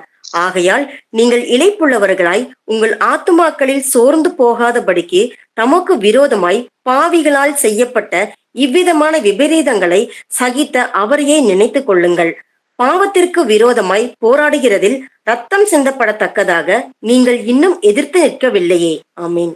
பாவத்திற்கு விரோதமாய் போராடுகிறதில் ரத்தம் சிந்தப்படத்தக்கதாக நீங்கள் இன்னும் எதிர்த்து நிற்கவில்லையே. உண்மைதான். நம்ம யாருமே இயேசுவுக்காக இன்னும் ரத்தம் சிந்தல. உண்மைதான். அந்த அளவுக்கு நம்ம இயேசுவுக்கு பெரிய ஊழியம்லாம் யாருமே நமக்குள்ளார இன்னும் பார்க்கல. பட் அவர் தமக்கு முன் வைத்திருந்த சந்தோஷத்தின் பொருட்டு அவமானத்தை எண்ணாமல் சிலுவையை சகித்தார் என்று எழுதி இருக்கிறது இல்லைங்களா? இயேசு கிறிஸ்து சிலுவை என்ன பண்ணாரு? அது அவருக்கு உபத்திரவம் தாங்க. இயேசு கிறிஸ்துவுக்கு சிலுவை வந்துட்டு உபத்திரவமா தான் இருந்துச்சு. ஆனா அவர் சிலுவையை சகித்தார். எதுக்காக? அவர் தமக்கு முன் வைத்திருந்த சந்தோஷத்தின் பொருட்டு அவமானத்தை எண்ணாமல். அவமானத்தை ஏன் பொறுத்துக்கிட்டாரு? சிலுவையை ஏன் சகிச்சுக்கிட்டாரு? அவருக்கு முன்பாக ஒரு சந்தோஷம் இருந்தது. அந்த சந்தோஷம் நீங்களும் நானும் ரட்சிக்கப்படுவோம் அப்படின்ற அந்த ஒரு சந்தோஷம் தான். நம்ம எல்லோருமே நித்திய ஜீவனுக்குள்ளார வருவோம் அப்படிங்கிற அந்த சந்தோஷம் தான். அப்ப நம்மளும் நமக்கு முன்பாக ஒரு சந்தோஷம் இருக்கிறது. இயேசு கிறிஸ்து 2ஆம் வருகையில சீக்கிரமா வரப்போகிறார். அப்பொழுது நானும் என் வீட்டாரும் வந்துட்டு ரட்சிக்கப்படுவோம். எல்லாருமே வந்துட்டு கர்த்தருக்குள்ளற உண்மையா இருக்கிற பிள்ளைகள் எல்லோருமே ரட்சிக்கப்படுவோம் அப்படிங்கிற அந்த சந்தோஷம் நமக்கு முன்பாக இருந்துச்சுன்னு சொன்னாக்க, இப்பொழுது அவமானம் ஏற்பட்டாக்க அதை பத்தி எல்லாம் கவலைப்படக்கூடாது. ஏன்னா இயேசு கிறிஸ்து அவமானத்தை எண்ணாமல் சிலுவையை சகித்தார் அப்படின்னு சொல்லி எழுதியிருக்குது இல்லைங்களா? தமக்கு விரோதமாய் பாவிகளால் செய்யப்பட்ட இவ்விதமான விபரீதங்களை சகித்த அவரையே நினைத்துக் கொள்ளுங்கள். சகித்த வார்த்தை வந்துட்டு மீண்டும் மீண்டும் 2வது வசனத்திலையும் 3வது வசனத்திலையும் வருது. அவ்வளவு விபரீதங்களை சகித்த அவரையே நினைத்துக் கொள்ளுங்கள். உங்களுக்கு இன்னைக்கு ஒரு பிரச்சனை இருக்குதா? முதல்ல சகிக்கிறதுக்கு பழகுங்க. அது உபத்திரவமா இருக்கலாம், பாடுகளா வந்துட்டு இருக்கலாம், விசுவாசத்தின் பரீட்சையா வந்துட்டு இருக்கலாம், இல்ல கர்த்தர் கொடுக்கிற ஒரு சிக்ஷையா இருக்கலாம். முதல்ல சகிக்கிறதுக்கு நாம் பழகுகிற பிள்ளைகளாய் இருக்கணும். ஏன்னா இன்னும் நம்ம வந்துட்டு கர்த்தருக்காக பெரிய லெவல்ல யாருமே எதுவுமே பண்ணல. ஏன்னா ரத்தம் சிந்தப்படத்தக்கதாக நீங்கள் இன்னும் எதிர்த்து நிற்கவில்லையே அப்படின்னு கர்த்தர் சொல்றாரு. இப்ப இயேசுவுக்காக உயிரை கொடுக்குற அளவுக்கு ரத்த சாட்சியா யாருமே வந்துட்டு இன்னும் நமக்குள்ளார வந்துட்டு மறிக்கல. இன்னும் பெரிய லெவல்ல இயேசுவுக்காக யாரும் எதுவும் பண்ணல. சின்ன காரியத்துக்கே முறுமுறுத்தல் வந்துட்டு நமக்குள்ளார இருக்கக்கூடாது. பேசுகிற ஒவ்வொரு வீண் வார்த்தைக்கும் நியாய தீர்ப்பு நாளிலே கணக்கு ஒப்புவிக்க வேண்டும்னு சொல்லி கர்த்தர் சொல்றாரு இல்லைங்களா? அப்படின்னாக்க இயேசு கிறிஸ்து துன்பங்களை சகித்தார், பாடுகளை சகித்தார். நமக்கும் ஏதாவது பிரச்சனைகள் இருந்துச்சுன்னா, துன்பங்கள், பாடுகள், விசுவாசத்தின் பரீட்சையா இருக்கலாம், இல்ல ஒரு சிக்ஷையா இருக்கலாம், இது எதுவா இருந்தாலும் அதை சகிக்கிற பிள்ளைகளா இருந்தாக்க முடிவு பரியந்தம் நீங்களும் நானும் விசுவாசத்தில் நிலைத்திருக்க முடியும். நான் முடிவு பரியந்தம் நிலை நிற்பவனே ரட்சிக்கப்படுவான் என்று எழுதியிருக்கிறது. வாசிக்கலாம். 1 யோவான் 2:6, 1 John 2:6. அவருக்குள் நிலைத்திருக்கிறேன் என்று சொல்லுகிறவன் அவர் நடந்தபடியே தானும் நடக்க வேண்டும். ஆமேன். அவருக்குள் நிலைத்திருக்கிறேன் என்று சொல்லுகிறவன் அவர் நடந்தபடியே தானும் நடக்க வேண்டும். அப்ப நான் இயேசுடைய பிள்ளைதான், நானும் ஒரு கிறிஸ்தவள் அப்படின்னு சொல்ற எல்லாருமே என்ன பண்ணணுமா? அவர் நடந்தபடியே நாமும் நடக்க வேண்டும். அப்ப இயேசு கிறிஸ்து நமக்கு மாதிரியை வைத்து போனார் என்று எழுதியிருக்கிறது. அந்த மாதிரி வந்துட்டு இயேசு கிறிஸ்து எப்படி பெர்ஃபெக்டா கீழ்ப்படிஞ்சாரோ நாமளும் அதே போல பெர்ஃபெக்டா கீழ்ப்படியணும்னு சொல்லி வேதம் சொல்கிறது. யோவான் 16:33 நீங்க வாசிக்கும் பொழுது, என்னிடத்தில் உங்களுக்கு சமாதானம் உண்டாயிருக்கும் பொருட்டு இவைகளை உங்களுக்கு சொன்னேன். உலகத்தில் உங்களுக்கு உபத்திரவம் உண்டு, ஆனாலும் திடன் கொள்ளுங்கள், நான் உலகத்தை ஜெயித்தேன்னு சொல்றாரு. இந்த உலகத்துல நமக்கு உபத்திரவம் எல்லாம் நிச்சயமா இருக்குங்க. இயேசுக்கு உண்மையா கீழ்ப்படிஞ்சீங்கன்னா உங்களுக்கு உபத்திரவம் இருக்கும். இயேசு கிறிஸ்து நமக்கு வெளிப்படுத்தின சத்தியத்தை நீங்க பகிரங்கமா போதிச்சீங்கன்னா உங்களுக்கு உபத்திரவம் இருக்கும். ஆனாலும் திடன் கொள்ளுங்கள் அப்படிங்கிறார். நான் இயேசு கிறிஸ்து ஏற்கனவே இந்த உலகத்தை ஜெயிச்சுட்டார் அப்படின்னா நம்ம தைரியமாவே இருக்கலாம். கர்த்தர் நம் பட்சத்தில் இருந்தால் நம்ம எதிர்ப்பவன் யார் என்று வேதம் சொல்கிறது இல்லைங்களா? அப்ப இயேசு கிறிஸ்து நம் பட்சத்தில் இருக்கிறார். நம்ம தைரியமா கீழ்ப்படியலாம், தைரியமா கர்த்தர் நமக்கு வெளிப்படுத்தின சத்தியங்களை நம்ம போதிக்கலாம். என்ன உபத்திரவங்கள் வந்தாலும் நம்ம அமைதியா சகிக்கிறதுக்கு பழகணும். சகிச்சிங்கன்னு சொன்னாக்க முடிவு பரியந்தம் நிலை நிற்க முடியும். வாசிக்கலாம். 1 தெசலோனிக்கேயர் 3:ஆம் வசனங்கள் 2 முதல் 4 வரைக்கும். 1 Thessalonians chapter 3 verses 2 to 4. இந்த உபத்திரவங்களினாலே ஒருவனும் அசைக்கப்படாதபடிக்கு உங்களை திடப்படுத்தவும் உங்கள் விசுவாசத்தை பற்றி உங்களுக்கு புத்தி சொல்லவும் நம்முடைய சகோதரனும் தேவ ஊழியக்காரனும் கிறிஸ்துவின் சுவிசேஷத்தில் எங்கள் உடன் வேலையாளும் ஆகிய தீமோத்தேயுவை அனுப்பினோம். இப்படிப்பட்ட உபத்திரவங்களை சகிக்க நாம் நியமிக்கப்பட்டிருக்கிறோம் என்று நீங்கள் அறிந்திருக்கிறீர்களே. நமக்கு உபத்திரவம் வரும் என்று நாங்கள் உங்களிடத்தில் இருந்தபோது உங்களுக்கு முன்னறிவித்தோம், அப்படியே வந்து நேரிட்டதென்றும் அறிந்திருக்கிறீர்கள். ஆமேன். இந்த உபத்திரவங்களினாலே ஒருவனும் அசைக்கப்படாதபடிக்கு உங்களை திடப்படுத்தவும் உங்கள் விசுவாசத்தை பற்றி உங்களுக்கு புத்தி சொல்லவும் நம்முடைய சகோதரனும் தேவ ஊழியக்காரனும் கிறிஸ்துவின் சுவிசேஷத்தில் எங்கள் உடன் வேலையாளும் ஆகிய தீமோத்தேயுவை அனுப்பினோம். தீமோத்தேயுவை வந்துட்டு என்னத்துக்கு? தெசலோனிக்கே சபைக்கு வந்துட்டு பவுல் அனுப்புறான். அவங்களுக்கு உபத்திரவம் வந்துச்சு. இந்த உபத்திரவத்துல யாரும் விழுந்து போயிட்டாங்களா, அசைக்கப்படாதபடிக்கு உறுதியாதான் நிக்கிறாங்களா, இல்ல விசுவாசத்தை குறித்து புத்தி சொல்றதுக்காக யார் அனுப்புனா? தீமோத்தேயு வந்துட்டு தெசலோனிக்கே சபைக்கு அப்போஸ்தலன் பவுல் வந்துட்டு அனுப்பி வைக்கிறான். அப்ப உபத்திரவம் வந்தா கர்த்தருடைய எதிர்பார்ப்பினது அசைக்கப்படக்கூடாது அப்படின்னு சொல்லி கர்த்தர் எதிர்பார்க்கிறாரு இல்லைங்களா?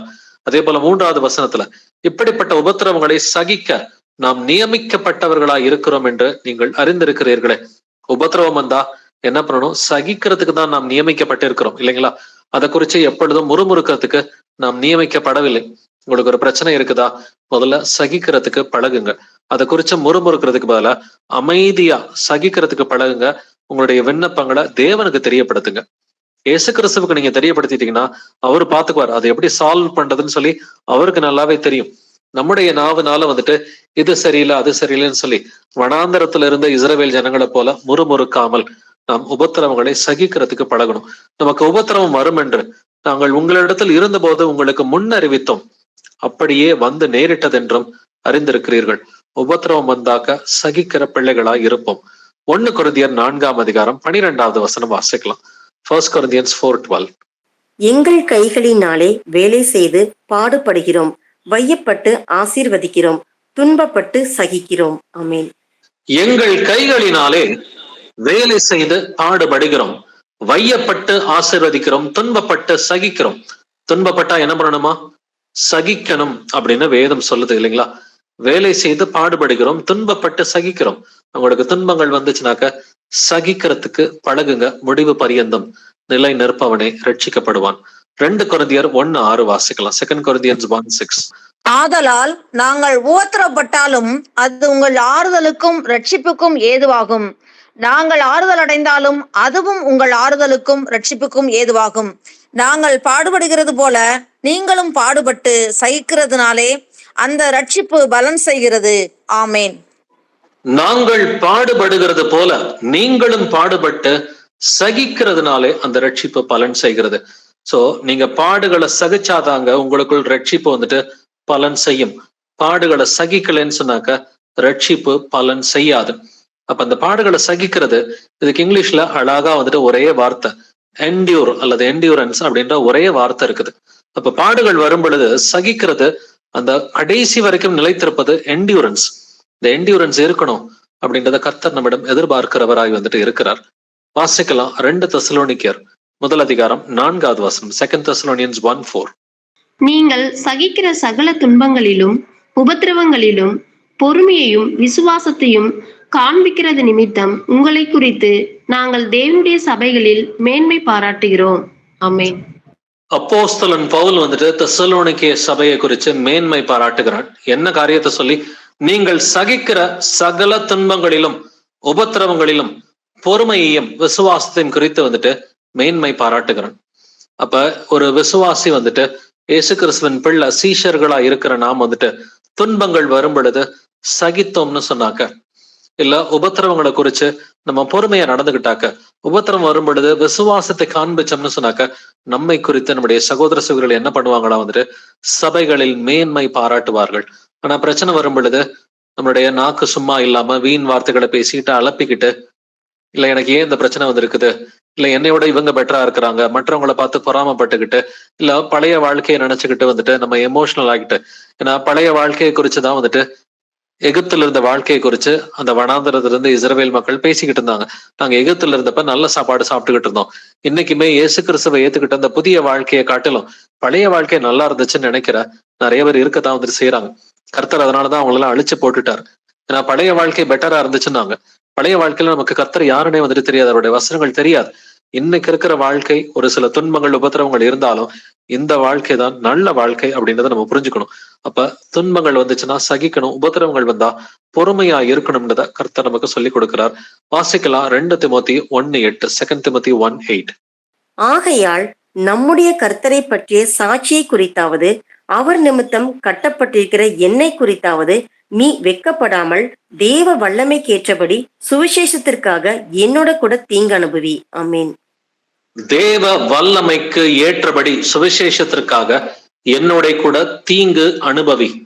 இந்த வார்த்தையை கவனிச்சு பாருங்க. தீங்கு அனுபவின்ற வார்த்தை 2 திமோத்தி புஸ்தகத்துல வந்துட்டு 3 இடத்துல வந்துட்டு இருக்கும். தீங்கு அனுபவின்ற வார்த்தை இந்த ஒரே புஸ்தகத்துல வந்துட்டு 3 இடத்துல வந்துட்டு ஆவியானவர் எழுதியிருக்கிறார்.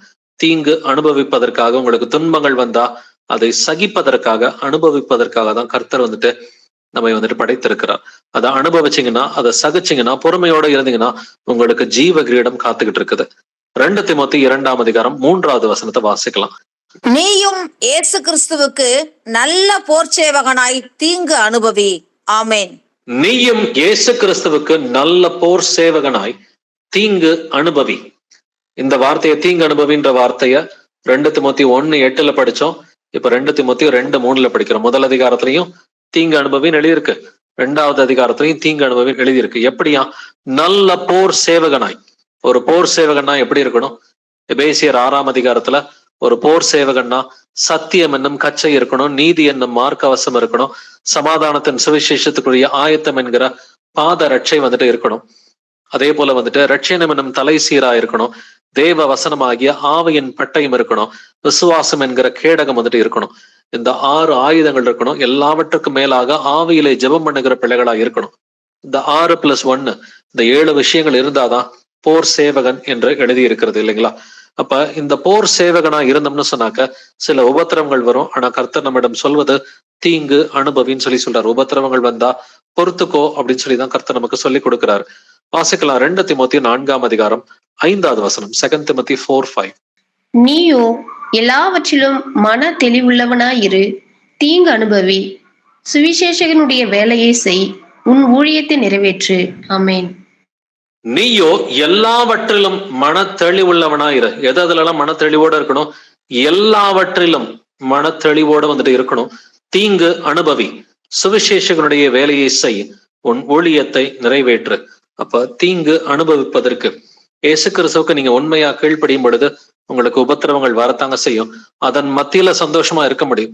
வெறும் உபத்திரவங்கள்னா வாழ்க்கை வந்துட்டு ரொம்ப சோகமாவே இருக்கும்னு சொல்லி கர்த்தர் சொல்லல.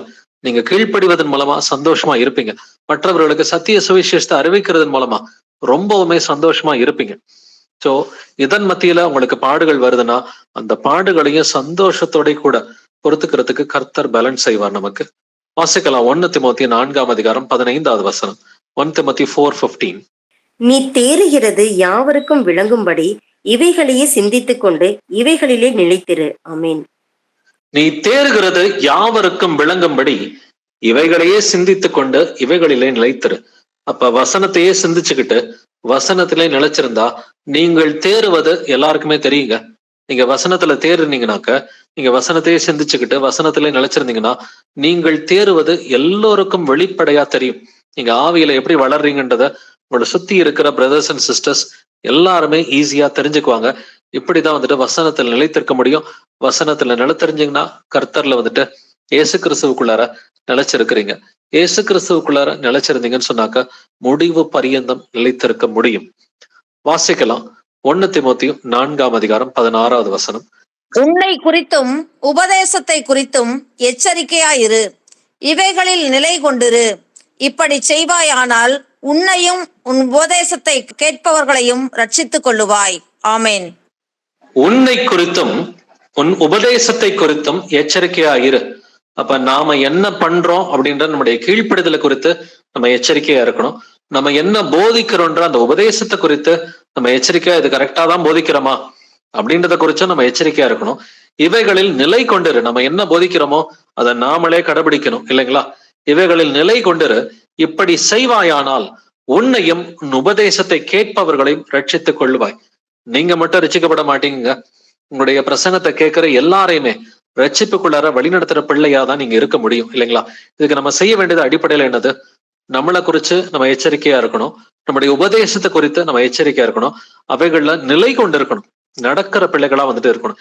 இப்படி செஞ்சா நீங்களும் உங்களுடைய போதனையை கேட்பவர்களும் ரட்சிக்கப்படுவீர்கள் என்று வேதம் சொல்கிறது. இப்ப போதிக்கிறதுன்னு சொன்னாக்க ஏதோ மேடை போட்டு போதிக்கிறத கர்த்தர் இங்க வந்துட்டு பேசல.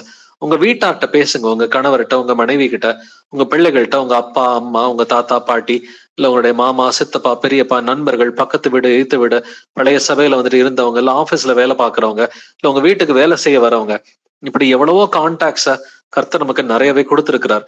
இப்படி நீங்க இயேசு கிறிஸ்துவை குறித்து தொடர்ந்து சாட்சி கொடுத்துக்கிட்டே இருந்தீங்கன்னு சொன்னாக்க தேவன் தாமே கொஞ்ச காலம் பாட அனுபவிக்கிற உங்களை சீர்படுத்தி, ஸ்திரப்படுத்தி, பலப்படுத்தி நிலை நிறுத்துவார் என்று வேதம் சொல்கிறது. அப்படின்னா முடிவு பரியந்தம் நிலை நிற்பவனே ரட்சிக்கப்படுவான் அப்படின்றத பார்த்துட்டோம் இல்லைங்களா? அப்ப நிலை நிற்பதுனா என்னது? கர்த்தருடைய வார்த்தைகள் நம்முடைய இருதயத்துல இருக்கணும். இயேசு கிறிஸ்துவின் வார்த்தைகள் நம்ம இருதயத்துல இருந்தாக்க அப்பதான் இயேசு கிறிஸ்து நமக்குள் இருக்கிறார் என்று வேதம் சொல்கிறது. நீங்கள் என் உபதேசத்தில் நிலைத்திருந்தால் மெய்யாகவே என் சீஷராய் இருப்பீர்கள்னு சொல்லி இயேசு கிறிஸ்து சொல்றாரு. அப்ப என் நாமத்தின் நிமித்தம் நீங்கள் எல்லாராலும் பகைக்கப்படுவீர்கள், இருந்தாலும் முடிவு பரியந்தம் நிலைத்திருப்பவனே ரட்சிக்கப்படுவான். அப்ப நிலைத்திருக்கணும்னு சொன்னா சில பாடுகள், துன்பங்கள், சில விசுவாசத்தின் பரீட்சை வந்துட்டு வரலாம். கர்த்தர் நமக்கு கொடுக்கிற சிக்ஷைகள் வந்துட்டு இருக்கலாம். எதுவா இருந்தாலும் அதை சகிக்கிற பிள்ளைகளா இருக்கணும். அதை பொறுமையோட சகித்தால் அது கர்த்தருக்கு பிரியமா இருந்து உங்களுடைய பிரச்சனைகள்ல இருந்து உங்களுடைய விடுதலையை வந்துட்டு செய்வார். அப்ப விடுதலை ஆயிட்டீங்கன்னா இன்னும் அதிகமா அவருக்கு உண்மையா நம்மளால இருக்க முடியும். அது சிக்ஷையா இருந்தா அதுல இருந்தும் கர்த்தர் வெளியில கொண்டு வருவாரு. சோதனையா இருந்தா அதுல இருந்தும் கர்த்தர் நம்மளை வந்துட்டு வெளியில கொண்டு வருவாரு. அப்ப நம்ம பொறுமையா வந்துட்டு நம்முடைய பிரச்சனைகளை கர்த்தருடைய கிருபையோட சந்திக்கும் பொழுது நீங்க விடுதலை ஆவீங்க. சத்தியத்தையும் அறிவீர்கள், சத்தியம் உங்களை விடுதலை ஆக்கும் என்கிற வசனத்தின்படி நீங்க பர்சனலா உங்களுடைய வியாதிகள், பிரச்சனைகள் எல்லாவற்றிலிருந்தும் விடுதலையாகி கடைசியில இயேசுவுக்கு உண்மையா இருந்து கீழ்ப்படிவதன் மூலமா ஃபைனலா வரப்போகிற அந்த பாடுகளை, அந்த துன்பங்களை, உபத்திரவங்களை அதையும் சகிக்கிறதுக்கு கர்த்தர் உங்களுக்கு பொறுமையை கொடுப்பாரு. அதை எந்த அளவுக்கு அதிகமா சகிக்கிறீங்களோ அந்த அளவுக்கு நித்திய ஜீவனுக்கு நீங்க போகும் பொழுது அதிக பட்டணங்களுக்கு ராஜாக்களும் ஆசாரியர்களுமா இருக்க முடியும். கர்த்தருக்கு முன்பாக ஆசாரியராக அந்த பட்டணங்களுக்கு ராஜாக்களா இருக்கிறதுக்கு கர்த்தர் கிருபையை கொடுப்பார். சோ நித்திய ஜீவன் மட்டும் அவர் கொடுக்கிற ரிவார்டு கிடையாது. நித்திய ஜீவனை காட்டிலும் அதிகமான ரிவார்டு இருக்குது. எந்த அளவுக்கு உபத்திரவத்தை நீங்க பொறுத்துக்கிறீங்களோ அந்த அளவுக்கு கர்த்தர் உங்களுக்கு ரிவார்டு கொடுக்கிறார். பட் ரிவார்டுக்காக இயேசு கிறிஸ்துவ ஏத்துக்கிற பிள்ளைகள் நாம கிடையாது இல்லைங்களா? நம்ம இயேசு கிறிஸ்துவை ஏத்துக்கிறது எதுக்காக? அவர் என் தேவன், அவர் என்னுடைய தகப்பன். என்னுடைய தகப்பன் வந்துட்டு எனக்காக வந்துட்டு தேவனா இருந்தவர். அவர் மனுஷ ரூபத்துல வந்து அவர் என்னுடைய பாவத்துக்காக அடிக்கப்பட்டார், எனக்காக நொறுக்கப்பட்டார். என்னை நலமாக்கும் தண்டனை அவர் மேல் விழுந்தது. என்னுடைய பாவத்துக்காக அவர் தமது பரிசுத்த ரத்தத்தை வந்துட்டு அவர் சிந்தினாரு. அவர் மரித்தார், அடக்கம் பண்ணப்பட்டார், 3ஆம் நாளில் உயிர் தெழுந்தார். அவர் ஜீவிக்கிற தேவனா இருக்கிறார். என்னுடைய தகப்பன் என் மேல வைத்திருந்த அன்புக்காக நான் அவரை வந்துட்டு என்னுடைய தேவனாக, என்னுடைய அப்பாவை நான் வந்துட்டு ஏத்துக்கிறேன்னு சொல்லி நம்ம இந்த அன்புக்காக இயேசு கிறிஸ்துவை ஏற்றுக்கொண்ட பிள்ளைகளா இருக்கணும். ரிவார்டு எல்லாம் ஆட்டோமேட்டிக்கா வரும். இதெல்லாம் ஒரு பை ப்ராடக்ட் மாதிரி ஆட்டோமேட்டிக்கா அந்த ரிவார்டு வரும். பட் துன்பங்கள் வரும் பொழுது அதை நம்ம வந்துட்டு பொறுமையோட சகிக்கணும்னு சொல்லி வேதம் சொல்லுது. இப்படி நீங்கள் செய்வதன் மூலமா முடிவு பரியந்தம் நிலைத்திருக்க முடியும். Praise Lord brothers and sisters.